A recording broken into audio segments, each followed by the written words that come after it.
Hey guys, jumping straight into Nick's point of view. In the lobby, Dr. Evans came out to announce that Josh would not be coming home with us. I knew it. He was a carrier, so he had to stay behind to be treated. I guess it was a good thing, though. He couldn't try to get with Rochelle if he was locked away in the loony bin. As for you all, you've come up clear, so you'll be healthy and released back into society, Dr. Evans was saying. Fuck society. Everyone looks at me. They're not just going to accept us. Do they not understand that? Then Dr. Evans has the audacity to suggest that I wouldn't be able to find a job, and I tensed. I hope Rochelle didn't catch the message in the tone behind that. A woman came over, introducing herself as Julia and saying she would take us to our houses. She warned us not to talk about what happened that night, and I wanted to roll my eyes. Of course, keep quiet so the people don't know the government is shit. Got it. We climbed into the bus, and we drove to a small cul-de-sac. Cameras flashed immediately after we got off the bus. Something is in my eye. They wouldn't even give us time to at least look nice. Our pictures would be everywhere. It was ridiculous. The houses went in order in the cul-de-sac, with the first house on the left being occupied already. I wouldn't have been living there. These houses had been built recently, so I was surprised that there were already people here.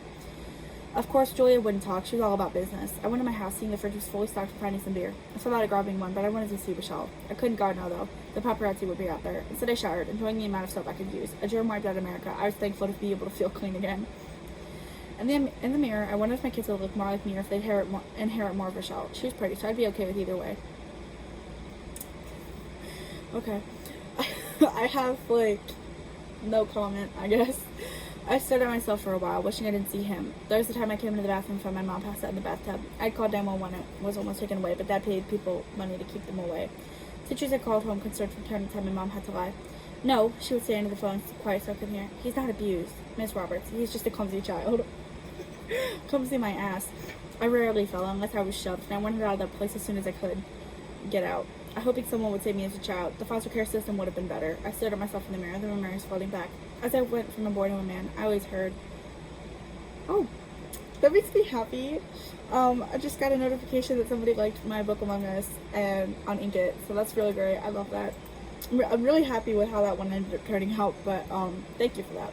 As I went from a boy to a man, I always heard, oh, you look just like your dad. How sweet. Or, I guess the apple doesn't fall far from the tree, huh? With an added chuckle. It wasn't funny, and the apple fell very far from the tree. I didn't want my kids feeling like that. I closed my eyes, remembering the night I had shot my father. Another reason I wasn't supposed to have a gun, but they dismissed it as a case that needed to be investigated. I was 14 and I had got my hands on Dad's shotgun. I was trying to kill him to save myself and maybe even Mom. But it didn't hit the right organs. He ended up getting saved. Another reason he hated me. I hope the apocalypse killed him in his old side which he birthed me. I thought, okay, so for a minute there, for a while, Tank was supposed to be Nick's dad.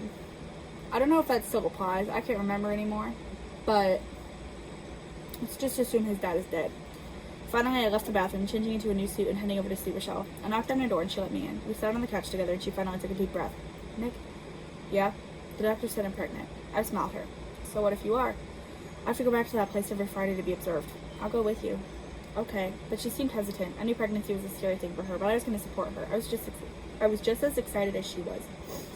Do you want to take a pregnancy test? I offer, and she nods. I headed to the store, getting one for Ellis and Zoe too. Oop, grammar mistake. Make that a lot. When I get home, Rochelle goes to the bathroom. She comes out a few minutes later, telling me she was pregnant. I was excited, hugging her tight. I was going to be excited, but I would also remember her thing with miscarrying. I loved her no matter what came of the baby. Eventually, everyone was crowded around our table, even our neighbors. Scout and Ricky, who Rochelle didn't like. I didn't know why. She didn't like Ricky, at least. Ellis was excited to meet his niece and nephew, and Zoe was happy to hold them and get more practice with such a young baby. They were born on August 23rd, and they made it here safely with their dad. They were watched by an old lady, and then when Scout was cured, she watched them. Ricky was discharged from the military. They didn't need him right now, but they said they would call him in if they ever needed him, provided he was still in the right frame of mind and clean. Rochelle set down the main course of our delicious feasts. Oh, it's feast, not feats. She had started doing the cooking, and I was thankful for that. I couldn't cook many dishes, so I needed someone else to do it for me. Okay, that is much different than Francis's. You are supposed to cook for me.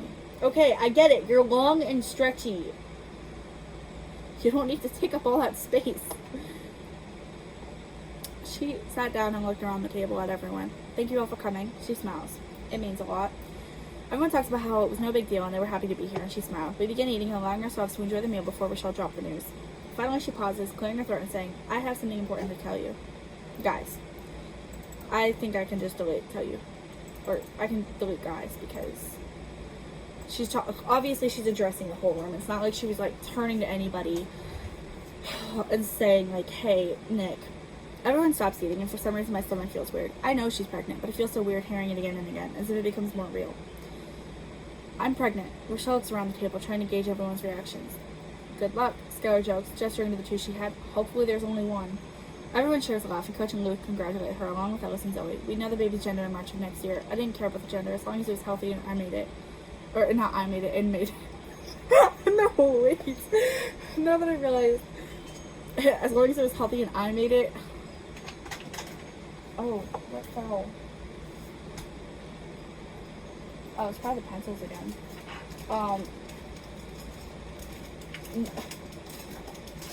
The whole, as long as it's healthy and I made it, it just says I made it.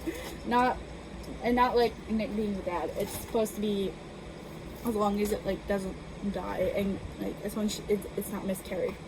Not what I accidentally said. It says and made it, but moving on because I got caught up on that for a little bit too long.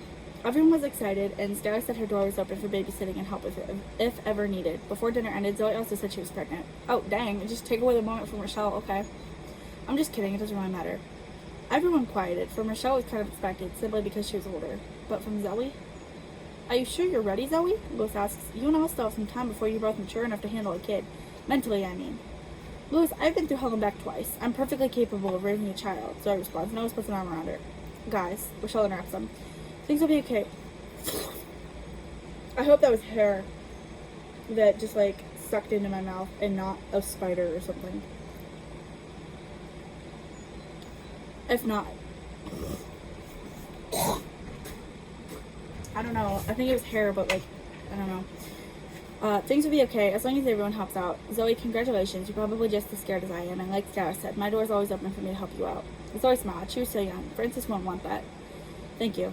Everyone began to leave, not like they had to go very far. I wish there was someone for me to tell, but there wasn't. Not anyone I wanted to tell. On Friday, I sat in the waiting room while Rochelle went into the back. She came out, telling me the doctor was very friendly and she was actually not so nervous anymore. I was happy for her, and I was glad she's comfortable here. For that part, at least. There were some Fridays I had heard screaming coming from the long hallway Rochelle went down, but it was man. It was Josh. There would be screams and loud, dramatic crying, kind of like how kids behave when you yell at them, but they think they did no wrong. Rochelle and I lay in bed one night. It was close to Christmas. She insisted we get a tree decorated, even if we didn't have much to do for presents. I don't know, I feel like I have something in my mouth. Like a little, like, lint ball or something.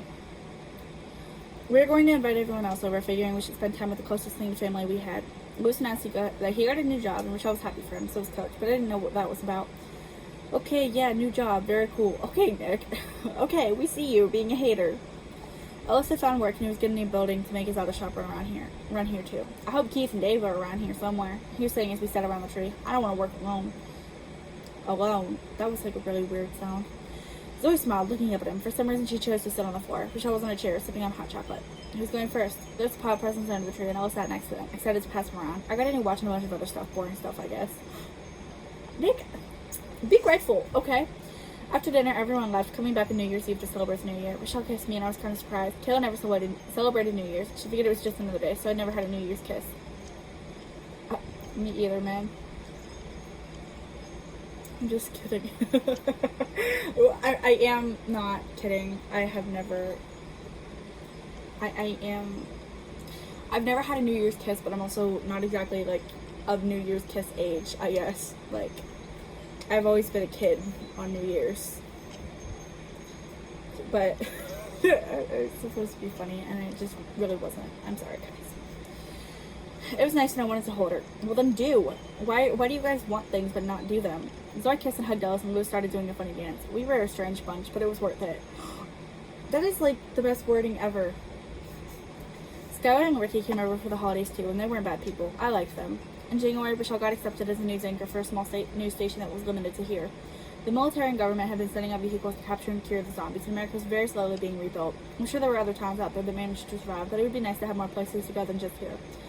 For Valentine's Day, I proposed to Rochelle. She was shocked, but she said yes. She said my gift was a baby, but she ended up giving me a nice knife.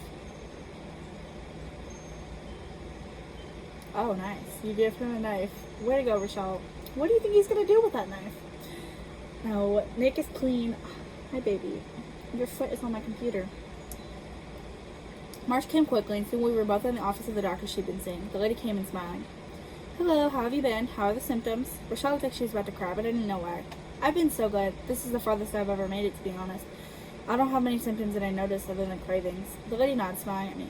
Hey there, Dad. I was wondering when I would see you. How are you feeling? Good, I answered, feeling a little awkward. This was a woman thing. That's always good to hear.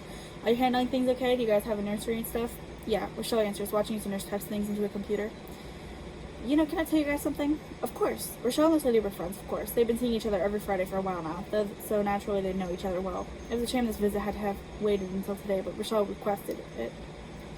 This place didn't know Zoe was pregnant, and Zoe was just going to hide it. Good thing she planned to be a stay-at-home mom anyways, or she'd end up screwed having to work and be seen with a baby bump. When she was due, Ellis was just going to drive her to the hospital. There was nothing they could do to monitor the baby while she gave birth, right? I zoned back in to hear the nurse telling Rochelle that Rochelle was the only patient she's had in a while.